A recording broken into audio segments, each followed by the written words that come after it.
All right. Hi, everybody. This is Josh Nelson and Jeremy Busch from Keystone Financial Services. This is our halftime report 2025. We had a market forecast in January. And so, as you can imagine, halftime is kind of the halftime report, right? To give you an update on how things are going in the economy and the market.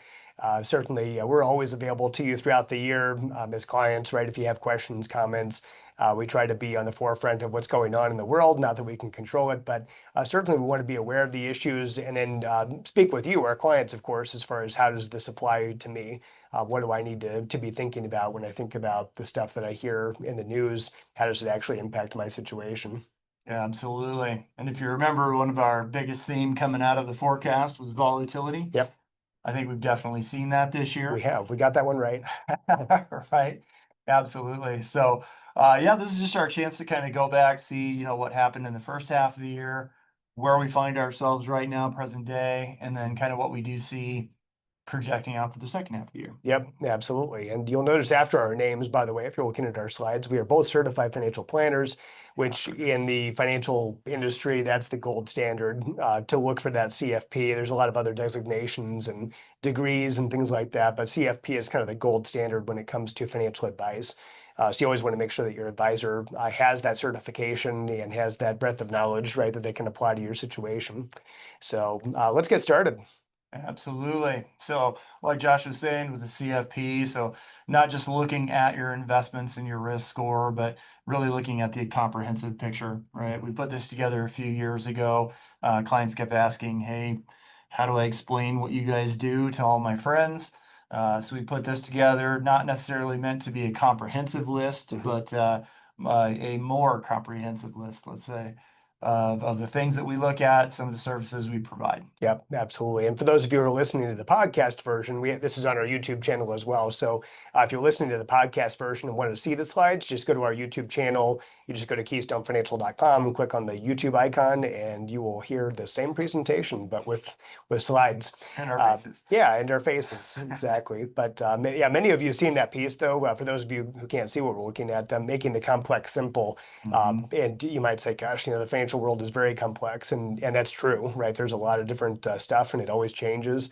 The rules, in fact, we were just talking about the rules tax-wise have changed a bunch, right? Hmm. A bill that just passed.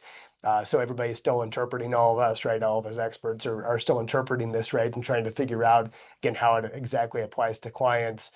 There's still some interpretation even on some of the rules that we'll need to wait for IRS guidance on. But even just using that one area, as far as tax planning, that can have a profound impact on a family's financial situation.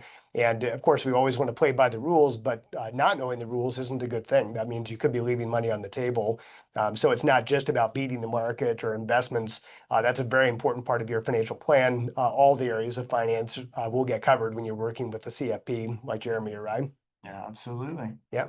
And then of course disclosures. So really basically just saying, hey, these are our opinions. Yes, it's based in numbers that are facts and whatnot, but um, don't take it to the bank, anything like that. We don't have crystal balls, so We do forecasts not. are literally our opinions at this That's right. point. And the good news is nobody else has an accurate one either. No, they don't. We do a lot of reading, and a lot of what you're going to hear us talk about is not just our personal opinions, but also the opinions of the largest financial institutions in the world. The people supposedly with all the information, right? People, the Hmm. Federal Reserve chief and so forth. But as we've seen this year, a lot of volatility. They don't know either. We're basically taking what we know and trying to make our best guesses about what's going to happen. But that's where being a successful investor over time, being successful financially, it's not just about a kind of one-time thing or being lucky ones. This is about staying in the game long enough and making wise course corrections along the way. Absolutely. Yeah. So on our agenda for today, uh, per our typical way of doing this, we have kind of three sections here. So where we've been, what's happened, kind of S&P gains, where we are currently, talking about inflation, employment, and then really where we're heading. So the sectors in particular that kind of have look good at this point, and just kind of overall strategy of moving forward, right? Yeah, kind of the method behind the madness. Again, how we think about, and of course, again, we use financial experts. It's not just Jeremy and I out here. Mhm. Certainly, our team. We've got a dozen of us now here at Keystone. which we started in 2010. It was just me, literally me and a desk and a computer and a phone, pretty much at that point, and a fax machine. They used to use fax machines back then. Things have changed a lot since then, but what hasn't changed is the relationships, right? And the fact that really it's our job to be the experts and figure out how that applies to your situation. So we've been doing the forecast and the halftime for years, but that format, where we've been, where we are, and where we may be headed, has always been the way we kind of look at things. So Yeah, let's get started. So where have we been? So really where we find ourselves since January 1 to June 30th, basically. So we can see that core PCE inflation around that 3.5%. Core PCE by June, about 2.68. Some places will round that up to 2.7. Yeah. So not terrible. And then of course the 50 basis points are about those 2 quarter point cuts. That was, of course, last year. We haven't seen any cuts this year yet. Fed keeps talking about that, but lowering that effective rate down to about that 4.33% or so. Yeah, and then I'll translate. If you're looking to how does that affect me, it would affect probably the rate that you're getting, say, on a money market or high yield savings account, those short-term rates. So that's what the Fed directly controls. So when we talk about rate cuts, we're talking about short-term rate cuts, things that would impact things like savings, checking rates, credit cards, things like that. Those would immediately react to rates like that. Versus you might see the Fed lower rates or raise rates, and then you might see mortgage rates or long-term rates do the exact opposite. That's because the Fed does not control long-term rates. They can control short-term rates. They can try to influence long-term rates. But when you hear about a rate cut or a rate increase, that's what we're talking about. Absolutely. And so then we look at GDP growth trajectory. So where we're kind of looking right now. So we can see, how it's kind of transitioned since Q4 and the first half of the year. So we definitely see a decline in GDP overall. I don't think that should be a surprise to really anybody Yeah. projecting forward, but a lot of stuff going into that as well, kind of tariffs, global effects, etc. Yeah, and kind of looking at the growth trajectory, that has been expected for some time. In fact, kind of years. I remember us giving a halftime presentation several years ago, and there were actually a lot of the experts were saying, "Hey, we're probably going into a recession," and we kind of went the other way. We didn't think it would happen, and it didn't. This is back probably 2022, right? I think so. Market had a bad year, but we actually didn't have a recession that year. We actually saw a positive number, and basically, I mean, had you paid attention to maybe the consensus or the experts and try to time the market and say, all right, well, I'm going to go sit it out and just leave my money in cash.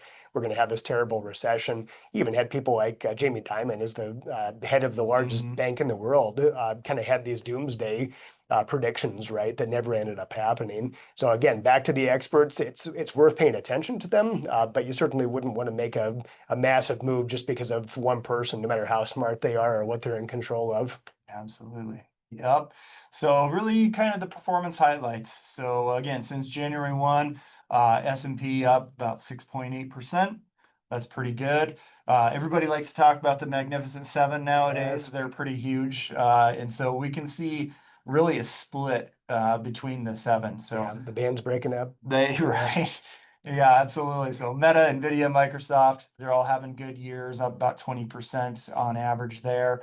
Whereas Amazon, Google, Apple, Tesla, obviously, are actually negative for the year. But really, that just goes towards that diversification standpoint. Yep. Right. Yep, absolutely. A little history there too. The Mag 7, for those of you who don't know what that means, the Magnificent Seven, which I think some journalist, I mean, whenever you see terms like this, right? Yeah, somebody coins that and it kind of sticks.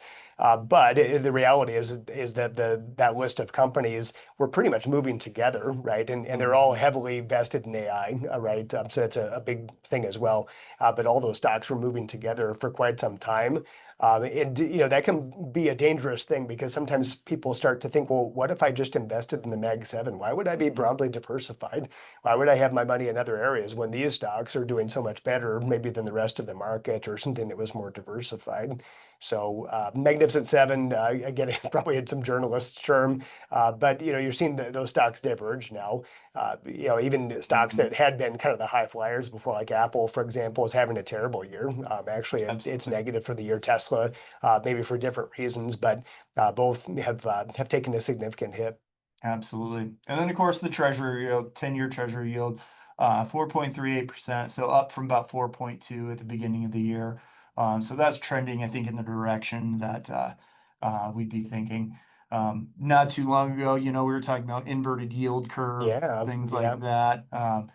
It's funny how that kind of disappears and everybody stops talking about things exactly. like that when it rights the ship, but always something to keep an eye on. Yeah, and again, I mean, a good example is sometimes experts, quote unquote experts, right? Will stick like kind of come up with one statistic or number like the inverted yield curve and say, well, when there's an inverted yield curve, there's this almost certain that we're going into a recession or a big downturn, and we had that and it didn't happen Hmm. again. So hopefully, the reason why we throw these things out is because we know you listen to the news, right? Or you're clicking on stuff, and all of a sudden there's this doomsday prediction and from some supposed expert to now your well-diversified long-term plan that you designed with your certified financial planner, all of a sudden you forget about that and start getting really scared, right, and thinking, hey, I better make a big move.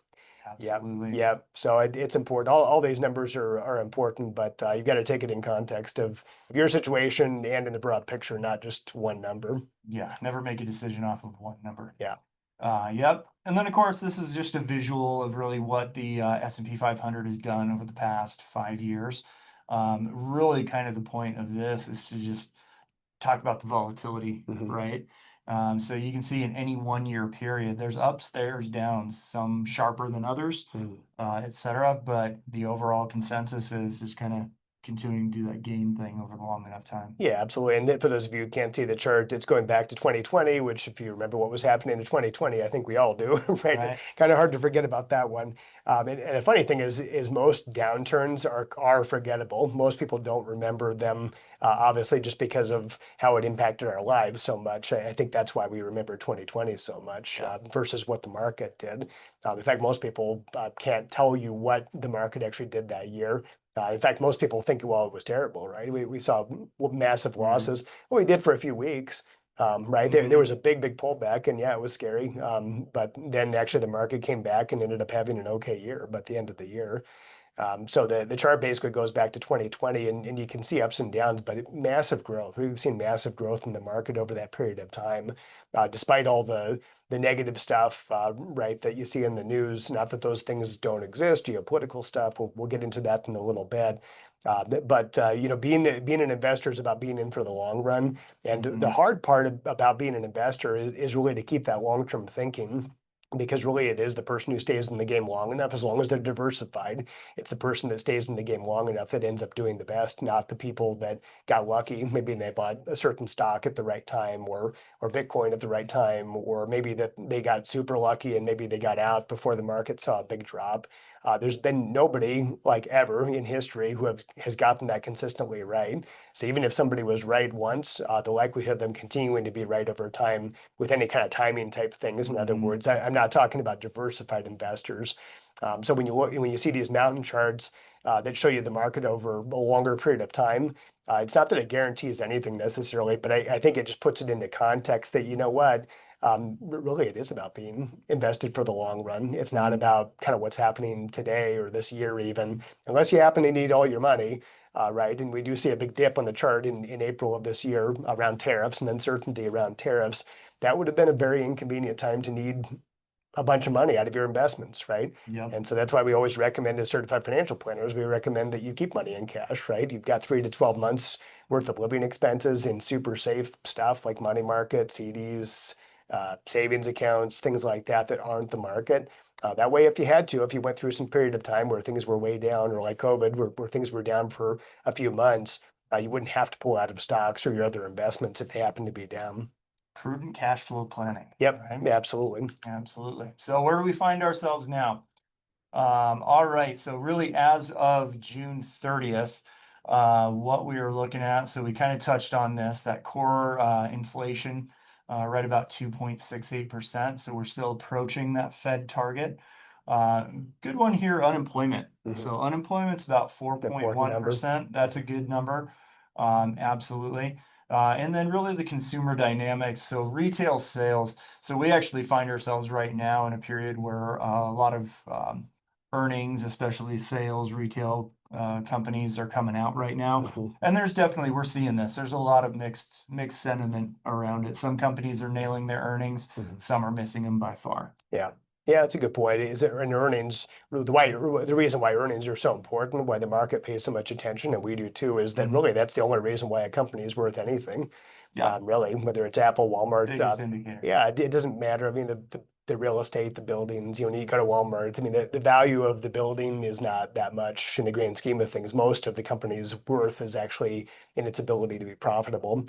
So that's Mhm. why that really is reflected in the stock price, is what we expect for the future of Walmart or Apple or Oracle or whatever the stock is. So, yeah, unemployment is huge. Again, people having money. And of course, if you happen to be in the 4.1%, I'm sorry, that's inconvenient for Right. sure. There's always some of that. That's actually a very low number historically. I mean, that 3 to 4% range. And we did see a spike before, but yeah, it's a very low number. So consumers, 70% of the economy, people just spending money on stuff. And if you go to a concert, if you go to the airport, it's busy. I mean, there Mhm. are people out there spending money. There's some argument about, well, do they really have the money? Are they borrowing? They're racking up credit cards, things like that. There's some of that, of course. But the Right. reality is people are spending money and that is driving economic growth. Yeah, absolutely. So then, of course, we have to talk about market valuation, right? So S&P 500 price to earnings ratio, right about 27.99. That's slightly above 5-year average. Mhm. So you'll always, depending on who you listen to in the media or whatnot, there's always someone who's saying S&P is overvalued, Mhm. whatnot. All the major brokerages, banks trying to put out new projections for Mhm. what they think the S&P is going to end at Right. the end of the year and whatnot. But pretty average, I would say, as far as the 5-year goes. And then the VIX. So for anybody that doesn't know what the VIX is basically what they call the volatility index.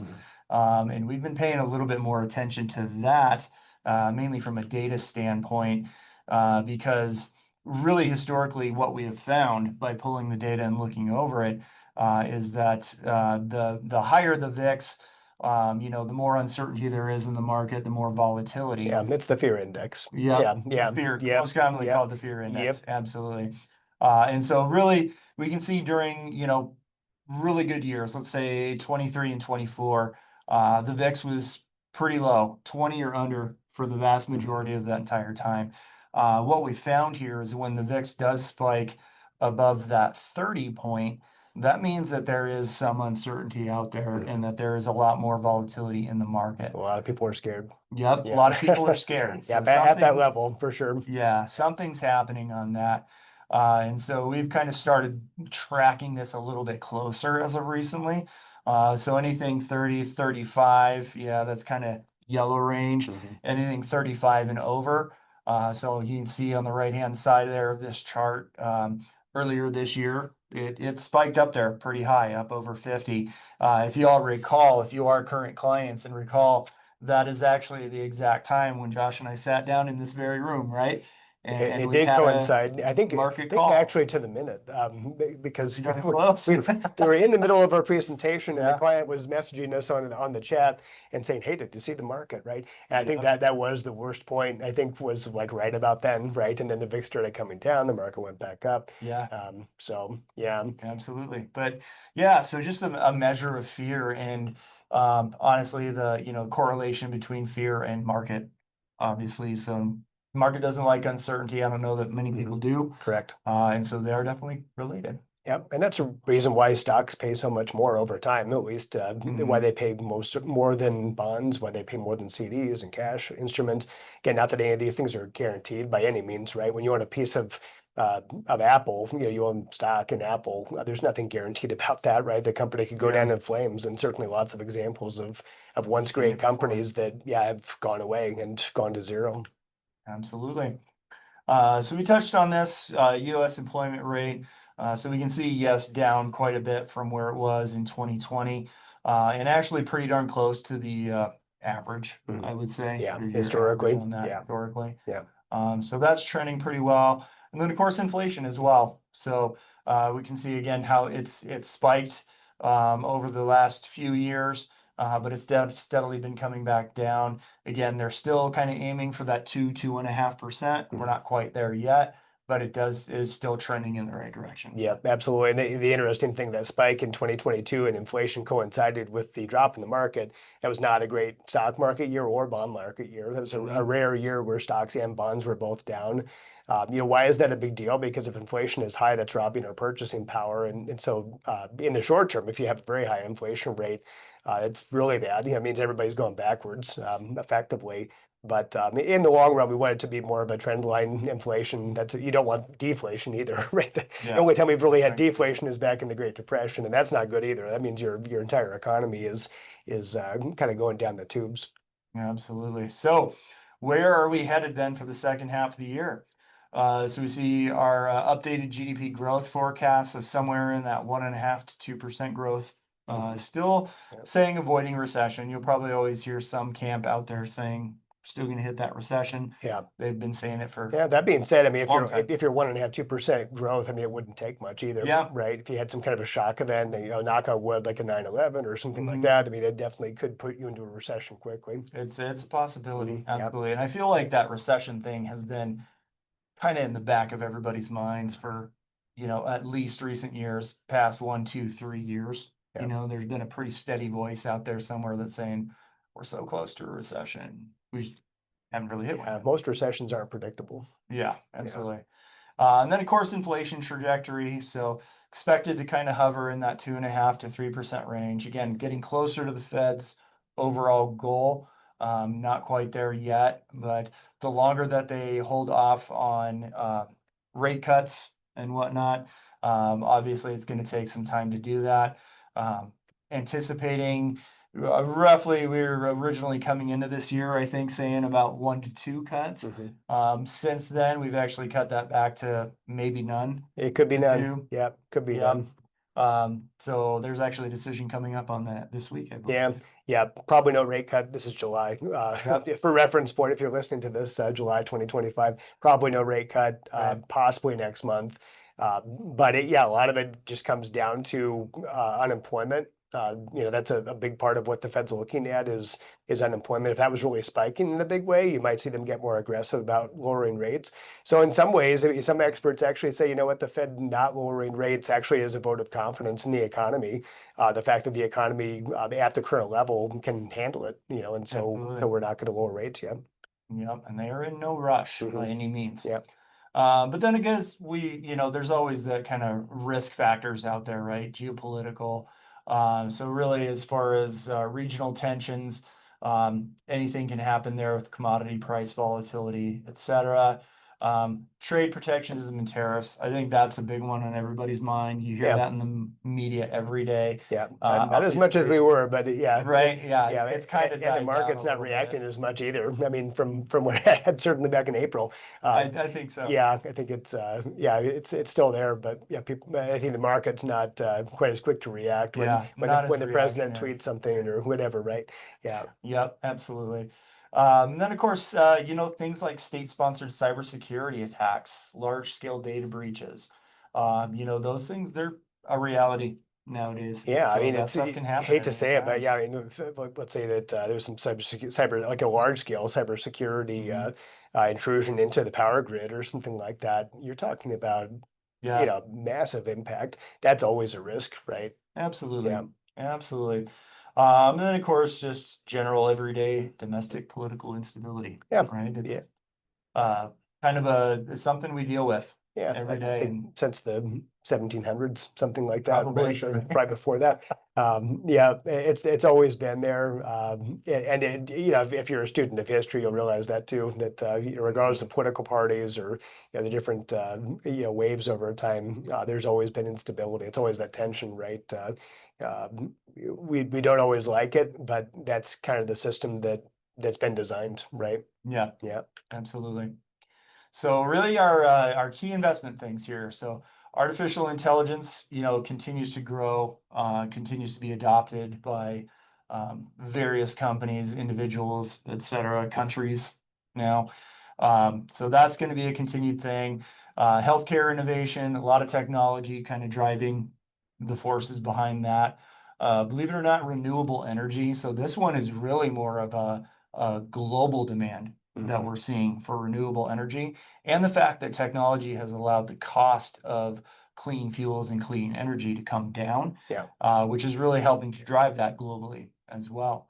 But overall, really just the focus on quality and value, maintaining that balance, maintaining a well-diversified portfolio. Yeah, absolutely. And again, it goes back to earnings. It goes back to the quality of current and future expected earnings for a company, regardless of what sector it's in. But a common theme here, and it's not just specifically AI, but a common theme is technology is driving growth and innovation.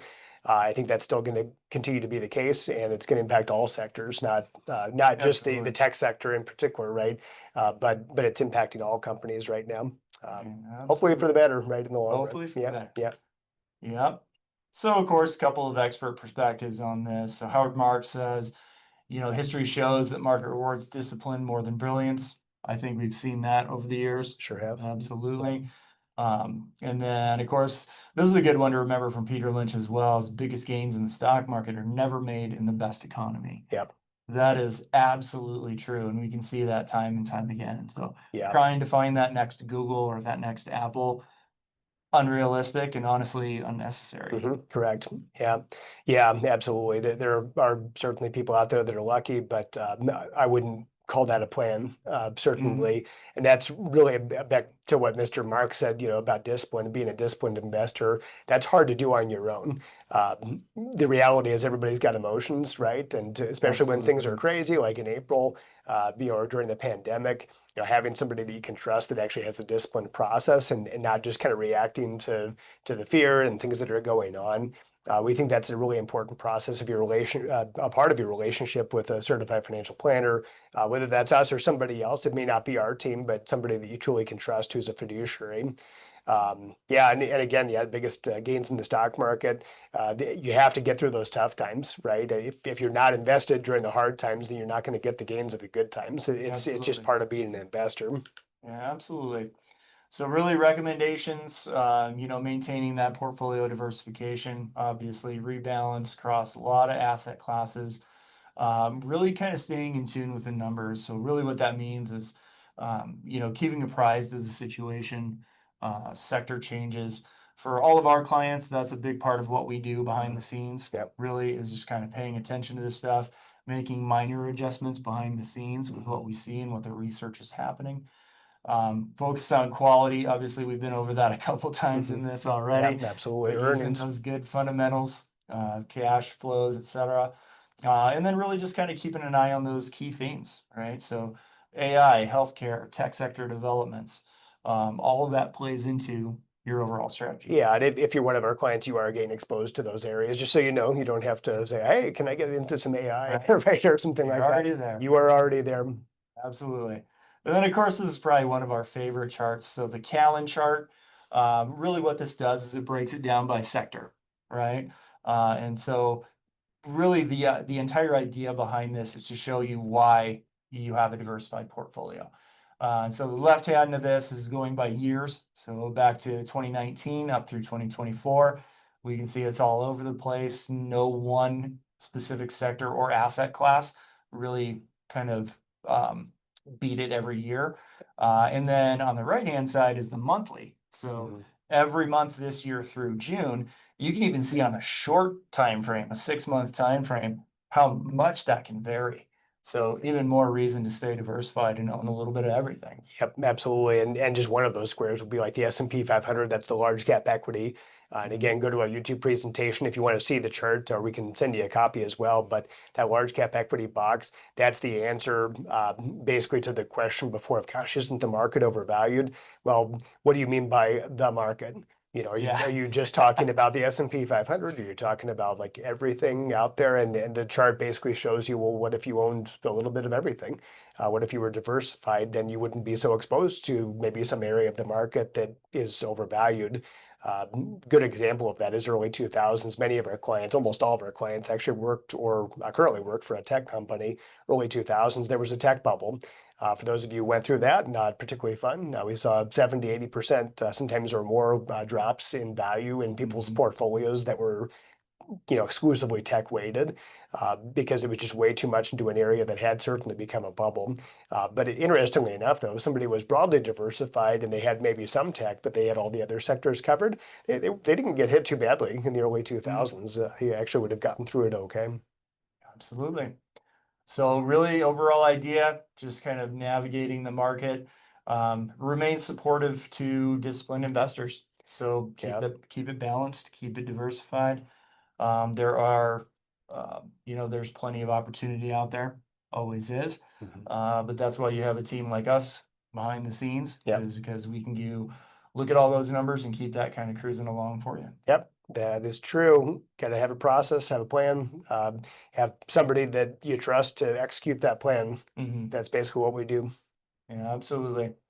Yep. So again, just kind of that comprehensive financial planning, looking at a little bit of everything, taking all into account, especially on that cash flow and budgeting section, Yeah, it's huge. investments, Yeah. right? Not paying more taxes than you really need to. Yeah, that's true. And cash flow, what that means is basically just you having money to spend, right? And of course, you need to do that now, but you want to do that later too, hopefully without you having to work, right? That's kind of the idea, right? Is that we're planning for future cash flow and making sure we've got a portfolio Yeah. that's going to have at least a high probability, right, of being able to produce the income that you want, to be able to do the stuff that you want. And whether you continue working or not, sometimes we've got plenty of clients that are working that know they don't have to, at this point, but it's a choice though. They know they go to work by choice. We want to get you there as fast as possible and keep you there, right? So I have a plan that's, again, not guaranteed, but one that has a pretty high probability of working, mainly just because we've got so much experience, right?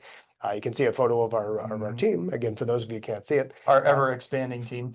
Yeah, all of our pretty faces, a lot of years of experience. I don't even know how many now. I'm sure it's over 100, something like that. I think over 150 last time we checked. Yeah, absolutely. And Yeah. we've added 2 new team members this year as we continue to grow. So thank you for all of you have joined us. All of you have sent referrals our way. Almost all of our growth comes from just people sending their friends and coworkers, their family. Every once in a while, somebody will say, "I found you on Google" or something like that. That's not very common. It's almost always, "No, I work with so and so, and they kind of need somebody. They're getting close to retirement, things like that." That's what we hear. That's always the best way to grow too, because our clients are a great filter, right? And they just send us nice people that have money. Absolutely. And of course, as always, if you guys have any questions, Josh at KeystoneFinancial.com, Jeremy at KeystoneFinancial.com. You can always give us a phone call, check out the website. We are always happy to take questions, help people out along the way. Yeah, absolutely. And we stay pretty accessible. That's partly, well, to a large degree, that's why we continue to add team members. If we didn't do that, and we keep adding clients, that would be a problem, right? Right. All of our current clients would say, it's kind of hard to get a hold of somebody, right? So we do have a great team to be able to connect with you and to be here when you need us. So absolutely. thank you so much. Thanks for giving us your time today. If anything comes up, of course, let us know. We are always here. Yeah, absolutely. It's been a pleasure.